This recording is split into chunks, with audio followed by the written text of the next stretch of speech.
All right, welcome out to the Southeast Military Museum's second location here. Nick Nielsen along with Craig Bird here, the curator of the museum. And Craig, I understand we're talking about another unique weapon here today. Yeah, we actually have a German manufactured MG0815.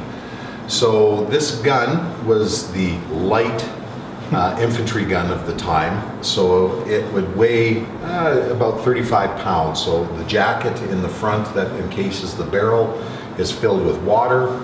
It has a 250 round belt that would go and feed the gun, and it would be carried by a single member of an infantry company on the German side, and they would have a sling around it so that they could carry it and walk and fire while shooting the machine gun. The one thing about this gun, it was actually captured by the Canadians in August of 1918 in a battle called Hatchet Wood, and it was captured by the 52nd Regiment, which was out of Port Arthur, Ontario. Now you're saying, well, that doesn't really have a lot to play in Saskatchewan history, but a lot of men served in the 52nd Battalion.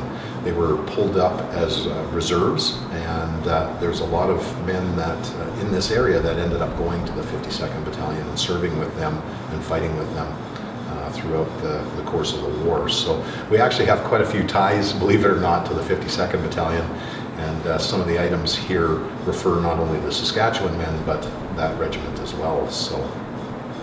And so you see a couple of flags around here. You've got some Ontario flags in here as well as kind of a representative of that here. This gun in particular, obviously pretty big piece of history here for us in the Southeast Saskatchewan with that connection.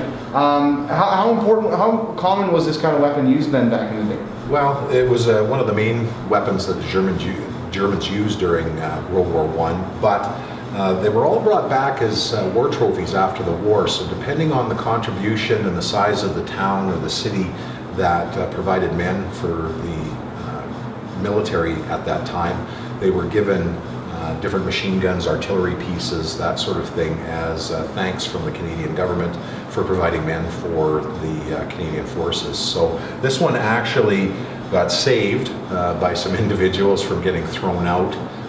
It was in, well, a lot more pieces, and it was actually saved because it was given to a town as a war trophy.